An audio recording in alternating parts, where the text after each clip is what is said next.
Just another day on the scalded summer night.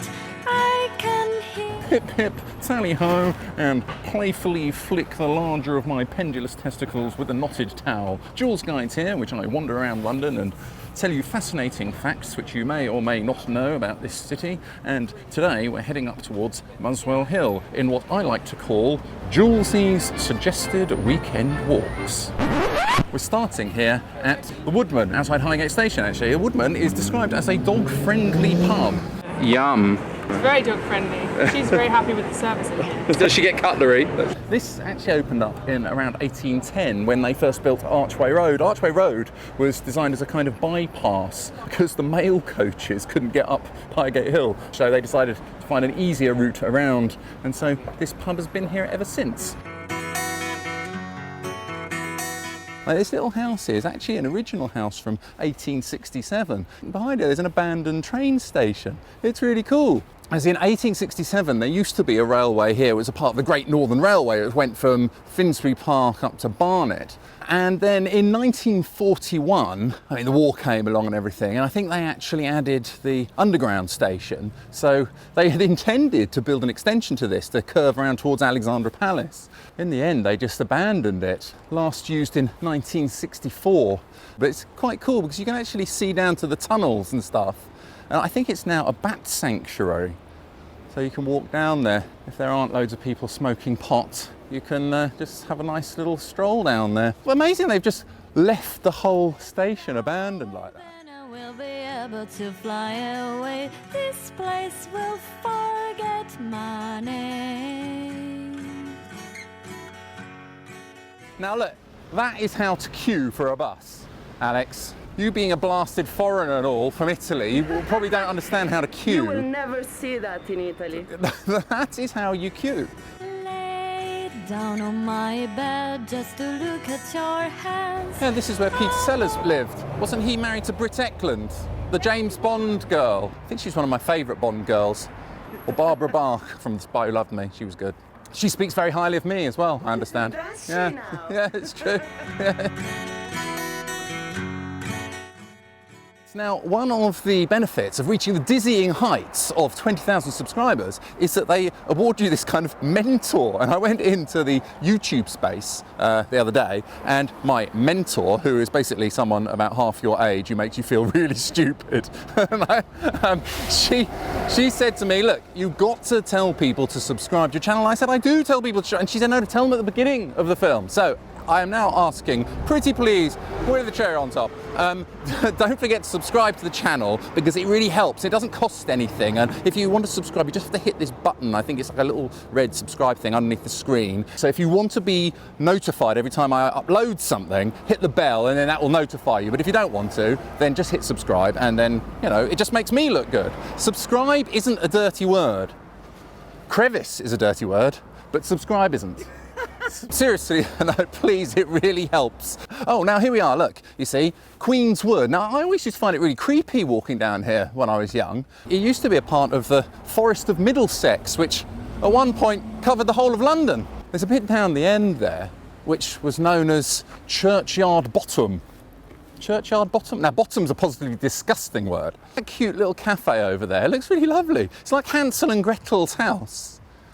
Somewhere down there, there's a steep bank, and it's where they used to bury the victims of the plague. It's a plague pit. But people wishing to practice witchcraft would meet at the Woodman, and then they'd come down here to where there are 13 oak trees. So if you come down here on Halloween, it's pretty spooky. You've got loads of people down here practicing various witchcraft and stuff like that. It's quite apt that there's a frog pond here. Eye of newt and toe of frog, wool of bat and tongue of dog. They've got bats here as well. No wonder witches hang around here. For a charm of powerful trouble, like a hellbroth, broil and brubble. Hellbroth. Over 100 different species of spider as well. It does sound like the kind of place where witches would hang out, doesn't it? You did not tell me that before asking me to film you. Yeah, well, no, I haven't seen any spiders. Ah, you see, now that over there, I think is it. How now, you secret black and midnight hags? What is't you do? Yeah, so these are all these oak trees, because there's 13 of them apparently, if you count them in a circle. It looks like people have been doing strange witchcraft here, doesn't it?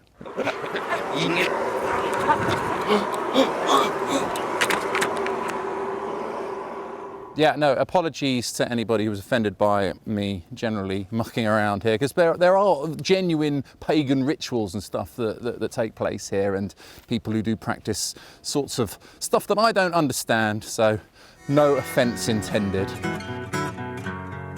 As if that wasn't spooky enough for you, a little further up Muswell Hill Road, here at Cranley Gardens, is the venue of another rather macabre incident. Lay down on my bed just to look at your hands above 23D, that little flat up at the top, that is where Dennis Nilsen, one of Britain's most notorious serial killers, killed, I don't know, about 12 homeless gay men. I think it was around 12. In October of 1981, the neighbours smelt something funny and they reported it to the police. It turned out he'd been chopping up their dead bodies and flushing them down the toilet and burying them in the garden. So, How do you flush a body down the toilet? well, you have to. Don't ask me. You have to chop it. You have to chop it up. He used to meet them down at the Royal Oak. Is it called the Royal Oak? The old Royal Oak or something down at the bottom of this hill, and then he'd lure them back to his flat there, which looks all very well to do and everything, but the inside apparently was really squalid and disgusting from the police photographs. They had real problems selling it, obviously, and in the estate agent's notes it did say viewers are advised strongly to research the history of this property before viewing, and it is described as having killer views, apparently, I read. If the nose is really big and too small, it could be just a ring of This is really lovely. This is called the Parkland Walk, just off Cranley Gardens. Now, this was part of the intended route for the old abandoned railway from Highgate Station. They were going to swing it round here, and this was supposed to lead up towards Alexandra Palace. Very popular with dog walkers and butterflies. And that bridge over there, actually, that is the first place I ever went out in the evening for a party when I was a teenager. Were you there, Laura? Me and Joe Jenkins and Oliver Cole Adams. I just sat there wondering what on earth was going on. A few people had brought something called alcohol along. So what is Thunderbird? A rather cheap white wine. Is it fortified wine? Fortified wine, pear wine. Pear flavour, yeah, it's something that kids always take to parties to get drunk on. As mentioned by Ian Dury in his song on New Boots and Panties, let me mourn your decline with some Thunderbird wine and a white handkerchief. Whilst we're on the topic, Madness mentioned Muswell Hill in their song I Like Driving in My Car. I drive up to Muswell Hill, I've even been to Selseyville. I drive in it for my job, the governor calls me a slob. We used to sing, I've been driving in your mum. Did you remember? That was like cussing your friends at school. Your mum got wet, so they hung her up to dry by her varicose veins. I went to Kentucky Fried Chicken and I asked for 2 legs and a breast, and they threw your mum in a bargain bucket. Didn't you used to have those mum cusses at school? In Italy you do not dare. Please give me another smile, would be far when I could show you my might, star shining anywhere you see Yay! them. A slow train carries me away. Now, at the top of this hill is Alexandra Palace. Alexandra Palace, this is your palace, You're Alex. very welcome. I'll let you enter. It was actually Princess Alexandra who was married to the Prince of Wales at the time. He went on to become King Edward VII. Built in 1873 as a kind of rival to the Crystal Palace down in South London. And apparently when they first built it, they had to knock down an old crone's cottage shack that she was living in, and she decided to curse them. She said, I curse you and your Alexandra Palace to burn down thrice. And indeed, it did, in fact, burn down twice. In 1936, it became home of the world's first ever regular public TV broadcasting service for the BBC, actually. That's what that big mast is over there. It's still in use. The idea of the palace, it was sort of a venue for events and stuff like that, and you can still come to see the darts and the snooker. And it's double whiskey and triple vodka. Yeah, so Do you know what happened on April the 18th, 1930? Nothing happened. People who tuned in for their regular news broadcast that evening were just greeted by the words, today there is no news. So we'll play some music.